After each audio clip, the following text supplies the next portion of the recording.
जब एक जनप्रतिनिधि जो अपने जनता द्वारा चुने गए हों एक स्कूल में झंडा फहराने के लिए जाते हैं और उन्हें अपनी जाति के कारण अपमानित किया जाता है, तो सवाल उठता है कि क्या हमने 76 साल की आज़ादी में भी इस मानसिकता से मुक्ति पाई है। यही सब हुआ 26 जनवरी को बिहार के फुलवारी शरीफ में, जब एक दलित विधायक को स्कूल के उद्घाटन के दौरान जाति सूचक शब्दों का सामना करना पड़ा। तो आखिरकार ये पूरा मामला क्या था, जानिए इस वीडियो में। गणतंत्र दिवस जैसे महत्वपूर्ण दिन पर बिहार में एक शर्मनाक घटना हुई, जिसने एक बार फिर जातिगत भेदभाव के मुद्दे को उजागर कर दिया। सीपीआई के विधायक गोपाल रविदास का आरोप है कि जब वो पटना जिले के फुलवारी शरीफ विधानसभा क्षेत्र में एक सरकारी स्कूल के नए भवन का उद्घाटन करने पहुंचे तो वहां कुछ स्थानीय प्रभावशाली लोगों ने उन्हें रोक दिया। विधायक का कहना है कि उन्हें जाति सूचक शब्द कहे गए, अपमानित किया गया और जबरदस्ती वहां से भगा दिया गया। इतना ही नहीं, उन्होंने ये भी दावा किया कि उन्हें राष्ट्रीय ध्वज फहराने तक नहीं दिया गया। इस घटना के बाद इलाके में तनाव बढ़ गया है और ये मामला राजनीतिक मोड़ में भी देखा जा रहा है। सुनिए, 26 जनवरी की दोपहर 3 बजे विधायक गोपाल रविदास परसा बाजार क्षेत्र के कुरथौल उत्क्रमित विद्यालय पहुंचे थे, जहां उन्हें स्कूल के नए भवन का उद्घाटन करना था। ये स्कूल सरकारी योजना के तहत बनाया गया था और विधायक का कहना है कि इसके निर्माण में उनकी भी सिफारिश थी। लेकिन जैसे ही वो पहुंचे, वहां करीब 50 लोगों का एक समूह इकट्ठा हो गया और उनका विरोध करने लगा। और विधायक के अनुसार इस भीड़ में शामिल कुछ प्रभावशाली जातियों के लोगों ने कहा कि कोई चमार या दुशाद अनुसूचित जाति समुदाय इस स्कूल का उद्घाटन नहीं करेगा, बल्कि इसे हमारी जाति के लोग करेंगे।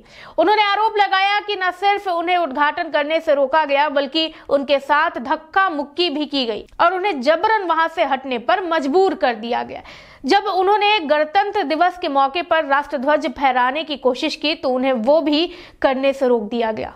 विधायक ने बताया कि जब माहौल ज्यादा खराब होने लगा और भीड़ उग्र हो गई तो उन्होंने स्थिति को देखते हुए खुद को सुरक्षित रखने के लिए वहां से हटने का फैसला किया। उनका कहना है कि अगर वो वहां रुकते तो विवाद और बढ़ सकता था। उन्होंने आरोप लगाया कि ये पूरी घटना पहले से सोची समझी थी और कुछ राजनीतिक दलों के समर्थकों ने इसे अंजाम दिया। आपको बता दें कि पुलिस में SC/ST एक्ट के तहत मामला दर्ज कर लिया गया है। इस घटना से नाराज और अपमानित महसूस कर रहे विधायक गोपाल रविदास ने तुरंत परसा बाजार थाने में एक लिखित शिकायत दर्ज कराई।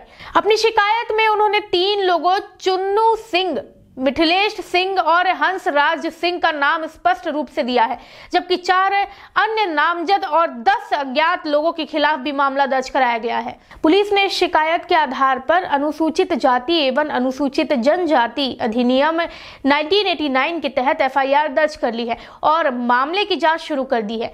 परसा बाजार थाना क्षेत्र प्रभारी मेनका रानी ने कहा, विधायक की शिकायत पर हम कानूनी कार्रवाई कर रहे हैं।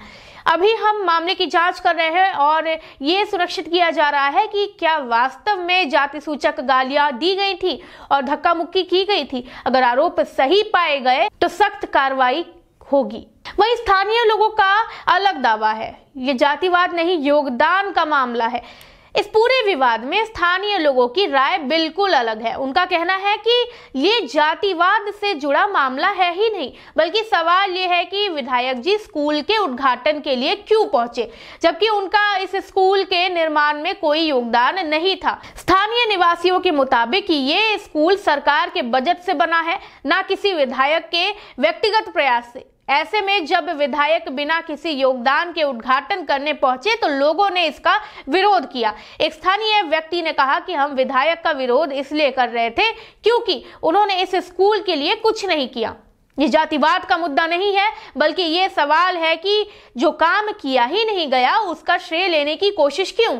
लोगों का कहना है कि उद्घाटन करने का अधिकार उस व्यक्ति को होना चाहिए जिसने इसके लिए मेहनत की हो, या फिर स्कूल प्रबंधन को निर्णय लेने का अधिकार होना चाहिए।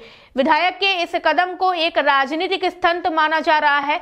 जिसका स्थानीय लोग विरोध कर रहे हैं। इस पर विधायक ने भी पलटवार किया है और कहा है कि ये दलितों के खिलाफ साजिश है। स्थानीय लोगों के इस दावे को विधायक गोपाल रविदास ने पूरी तरह गलत और भ्रमित बताया है। उन्होंने कहा कि ये केवल उनके खिलाफ नहीं बल्कि पूरे दलित समाज के खिलाफ एक साजिश थी। उन्होंने कहा, अगर मेरा कोई योगदान नहीं था तो मुझे उद्घाटन के लिए आमंत्रण क्यों दिया गया? ये सिर्फ बहाना है। सच्चाई ये है कि कुछ लोग अभी भी दलितों को उनका हक नहीं देना चाहते और इसी वजह से मुझे रोका गया है। विधायक ने यह भी आरोप लगाया कि इस विरोध के पीछे भाजपा और जनता दल यूनाइटेड के समर्थक शामिल हैं। उनका कहना है कि लोग हमेशा दलितों को दबाने की कोशिश करते हैं और यही वजह है कि उन्हें उद्घाटन से रोका गया और झंडा फहराने तक नहीं दिया गया।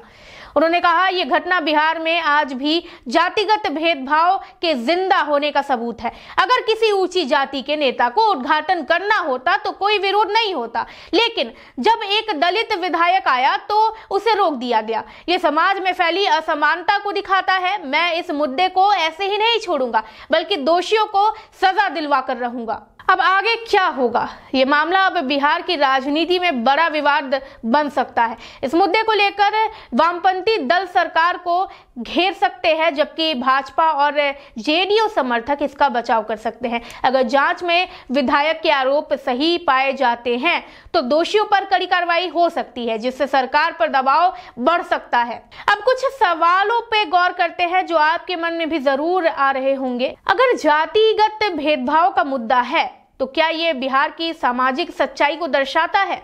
विधायक के आरोप सही हैं तो ये सवाल उठता है कि क्या बिहार में अब भी जातिगत भेदभाव इतना मजबूत है कि एक निर्वाचित जनप्रतिनिधि को सार्वजनिक कार्यक्रम में अपमानित किया जा सकता है? क्या संविधान द्वारा दिए गए अधिकार सिर्फ कागजों तक सीमित रह गए हैं?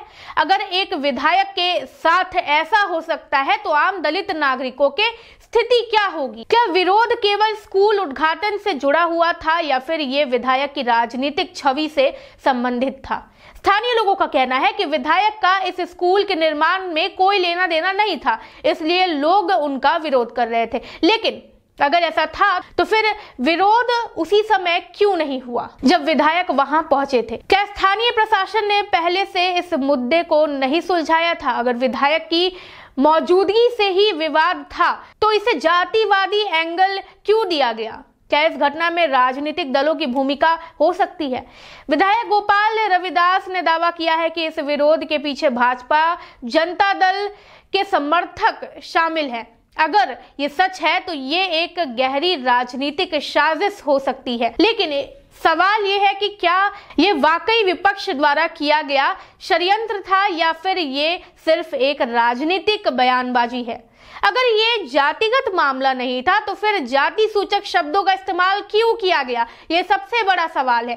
स्थानीय निवासियों का कहना है कि विरोध का कारण जातिवाद था ही नहीं, बल्कि ये सवाल था कि विधायक ने स्कूल के निर्माण में कोई भूमिका नहीं निभाई थी। लेकिन अगर ऐसा था तो फिर विधायक के अनुसार वहां जाति सूचक गालियां क्यों दी गई? अगर विवाद सिर्फ उद्घाटन को लेकर था तो ये जाति तक कैसे पहुंचा? अगर जाति सूचक शब्दों का इस्तेमाल किया गया तो क्या ये सिर्फ व्यक्तिगत टकराव था या फिर समाज में दलितों के प्रति बनी मानसिकता का हिस्सा? पुलिस जांच करती है और विधायक के आरोप सही साबित होते हैं तो क्या बिहार सरकार इस पर सख्त कार्रवाई करेगी? और अगर विधायक के आरोप झूठे साबित होते हैं तो क्या ये साबित होगा कि जाति का मुद्दा सिर्फ राजनीतिक फायदे के लिए उछाला गया? जातिगत राजनीति बिहार में हमेशा से एक संवेदनशील विषय रहा है। अगर ये मामला तूल पकड़ता है तो इससे बिहार की चुनावी समीकरण भी बदल सकते हैं। ये मामला अब कानूनी और राजनीतिक दोनों स्तरों पर आगे बढ़ेगा। पुलिस जांच, मीडिया रिपोर्टिंग और राजनीतिक दलों के बयानबाजी तय करेगी कि सच्चाई क्या है और इसे कैसे हल किया जाएगा। लेकिन इस घटना ने यह जरूर दिखा दिया है कि आज भी जाति बिहार के राजनीति और समाज में एक बड़ी ताकत रखती है, चाहे ये सच में भेदभाव हो या फिर एक राजनीतिक खेल। इसने एक बार फिर देश के सबसे बड़े लोकतांत्रिक राज्य में जाति की जटिल सच्चाई को उजागर कर दिया है। अब इस पूरे मामले के बारे में क्या सोचते हैं? अपनी प्रतिक्रिया कमेंट सेक्शन में जरूर दें। वीडियो अच्छी लगी हो तो इसे लाइक करें और चैनल को सब्सक्राइब करें। मैं हूं कृति, धन्यवाद।